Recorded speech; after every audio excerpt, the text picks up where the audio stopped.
नमस्कार दोस्तों, आज मैं आपको सुनाऊंगा पत्नी ने कहा तुम्हारी औकात ही क्या है। ये कहानी सुनकर आप भी रो पड़ेंगे दोस्तों। एक पति और पत्नी एक दूसरे का मजाक उड़ा रहे थे। आज उनकी एनिवर्सरी थी और कई लोग उनकी एनिवर्सरी की पार्टी में उनके घर आए हुए थे और इतने लोगों के बीच वो दोनों ही एक दूसरे से बहस कर रहे थे। तभी बहस करते करते न जाने कब बात बिगड़ने लगी। अब मजाक करते हुए वो दोनों ही एक दूसरे की बेइज्जती करने लगे और वो एक दूसरे को सबके सामने नीचा दिखाने लगे और पार्टी में आए हुए सभी लोग उनकी लड़ाई का तमाशा देखकर बहुत ज्यादा खुश हो रहे थे। मगर किसी ने भी उनको रोकने की जरा भी कोशिश नहीं की, बल्कि उनको देखकर सभी मेहमान खूब हंस रहे थे। तभी अचानक उसकी पत्नी ने सारी हदें पार कर दी और पत्नी ने पति को ये कह दिया कि मेरे आगे तुम्हारी औकात ही क्या है, और उसने अपने पति के एक जोरदार थप्पड़ मार दिया।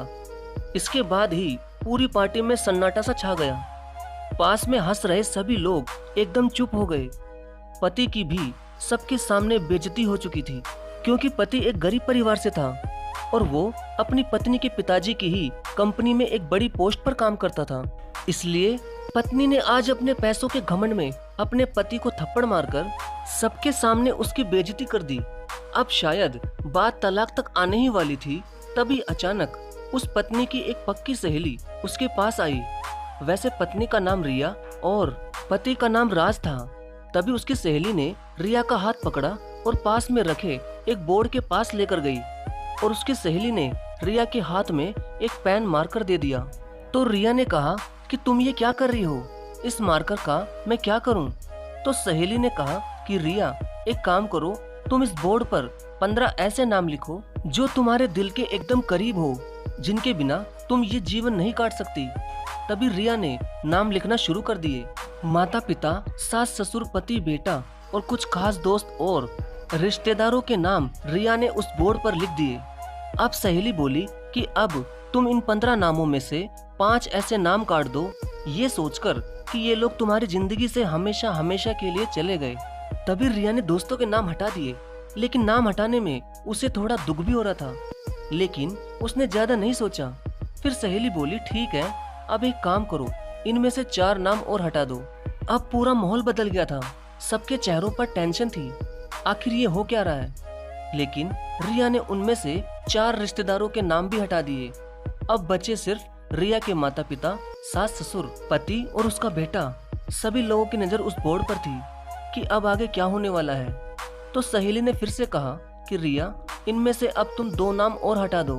ये सुनकर रिया को दिल में घबराहट हुई कि अब मैं किसका नाम हटाऊं, क्योंकि सब अपने ही हैं। लेकिन सहेली के कहने पर उसे 2 नाम हटाने थे।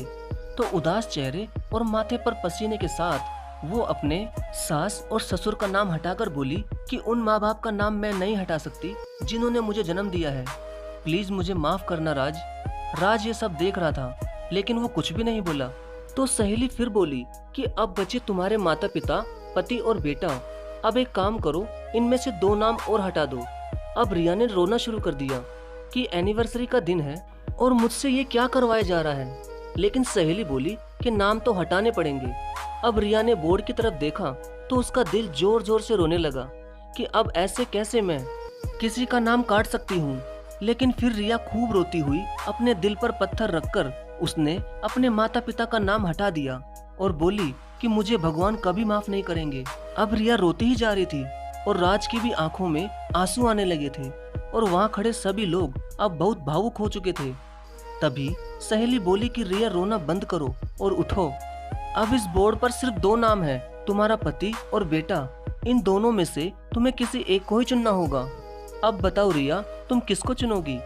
ये सुनकर रिया खूब रोती हुई अपनी सहेली से बोली कि प्लीज बंद करो ये सब। लेकिन सहेली नहीं मानी और बोली उठो रिया, तुम्हें एक नाम तो हटाना ही होगा। तभी 15 मिनट सोचने के बाद रिया ने आंखों में आंसू लिए अपने बेटे का नाम उस बोर्ड से हटा दिया। राज देखता ही रह गया। सब लोग शॉक्ड हो गए और सब ये सोचने लगे कि ये रिया ने क्या कर दिया। एक माँ होकर उसने अपने बेटे का ही नाम हटा दिया। तब सहेली ने भी रिया से पूछा कि तुमने ऐसा क्यों किया? एक माँ होकर अपने बेटे को ठुकरा दिया और अपने पति को चुन लिया, ऐसा क्यों किया तुमने? तो रिया आंखों में आंसू लिए बोली कि माता पिता और सास ससुर एक ना एक दिन तो भगवान के पास चले ही जाएंगे, क्योंकि वो सब बड़े हैं और ये कुदरत का ही नियम है, जो आया है उसे जाना ही है। और बेटा शायद अपनी शादी के बाद मुझसे अलग हो जाएगा। हो सकता है बुढ़ापे में वो मुझे आश्रम भेज दे, हो सकता है मेरी सेवा करे, या ऐसा भी हो सकता है कि वो मुझे घर से ही निकाल दे, क्योंकि आजकल की जनरेशन का क्या भरोसा। अब रिया खूब रोने लगी और रोते रोते अपने पति राज के पास जाकर बोली कि इन 15 लोगों में से मैंने अपने पति को इसलिए चुना है क्योंकि वो मुझे कभी नहीं छोड़ेगा और आखिरी सांस तक वो मेरा साथ देगा और मेरी रक्षा करेगा, मेरी देखभाल करेगा, मेरी हर जरूरत भी राज ही पूरी करेगा। यहाँ तक कि मेरी हर जिद भी मेरा पति राज ही पूरी करता है। राज की आंखों से कब आंसू निकल गए उसे पता ही नहीं चला। पूरा माहौल बदल चुका था। जितने भी लोग उधर मौजूद थे सब रोने लग गए। तब रिया की सहेली रिया से बोली कि जिस पति से तुम इतना प्यार करती हो और जिससे तुम्हें इतनी उम्मीद है, आज तुमने अपने पैसों के घमंड में सबके सामने उसी पति की औकात बता दी। और तो और तुमने सबके सामने उसके थप्पड़ मारकर सरेआम उसकी बेइज्जती कर दी। सहेली की ये बात समझते ही रिया जोर जोर से रोती हुई अपने पति राज से माफी मांगती है। तभी राज भी उससे माफी मांगते हुए ये कहता है कि गलती मेरी भी है रिया। तभी उस दिन दोनों को ही एक दूसरे के प्यार की कीमत का एहसास हो गया और ये एनिवर्सरी उनकी यादगार बन गई। तभी रिया ने भी अपनी सहेली को थैंक्स कहा, क्योंकि दोस्तों रिया की सहेली ने ही उनको सही रास्ता दिखाया, वरना बाकी सब लोग तो अक्सर पति पत्नी की लड़ाई होने का इंतजार करते हैं और उनकी लड़ाई के खूब मजे उड़ाते हैं। तो दोस्तों ये कहानी आपको कैसी लगी और इस कहानी से आपको क्या सीख मिली, प्लीज कमेंट करके जरूर बताएं। हमें आपके कमेंट और लाइक का हमेशा इंतजार रहता है। धन्यवाद।